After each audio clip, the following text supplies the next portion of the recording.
So hair transplantation అందరికీ అవసరమా?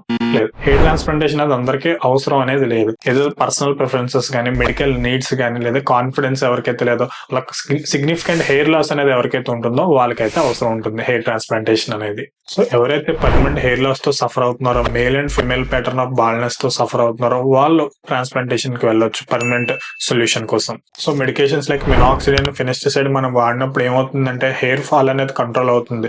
But hair regrowth అనేది ఏమి ఉండదు. సో ఇప్పుడు ఎవరికైతే హెయిర్ రీగ్రోత్ బాగుండాలనుకుంటారో వాళ్ళు మన హెయిర్ ట్రాన్స్ప్లాంటేషన్ చేయించుకోవచ్చు. సో మనం పిఆర్పీస్ గానీ, జిఎఫ్సిస్ గానీ ట్రీట్మెంట్స్ తీసుకుని ఎటువంటి రిజల్ట్ లేని వాళ్ళు కూడా మన హెయిర్ ట్రాన్స్ప్లాంటేషన్ అనేది చేయించుకోవచ్చు. సో ఎవరికైతే ఎక్కువ బాల్నెస్ అనేది ఉంటుందో, కాన్ఫిడెన్స్ అనేది చాలా తక్కువగా ఉంటుందో, సో అలాంటి వాళ్ళు కూడా మన హెయిర్ ట్రాన్స్ప్లాంటేషన్ అనేది ప్రిఫరబుల్ చేయొచ్చు. సో మన ఫ్యామిలీ హిస్టరీ లైన్ లో కూడా మనకి బాల్నెస్ అనేది ఉన్నప్పుడు మన హెయిర్ ట్రాన్స్ప్లాంటేషన్ అనేది చేయించుకోవడం చాలా important. For more information please to visit advanced hair and glow skin Rajahmundry.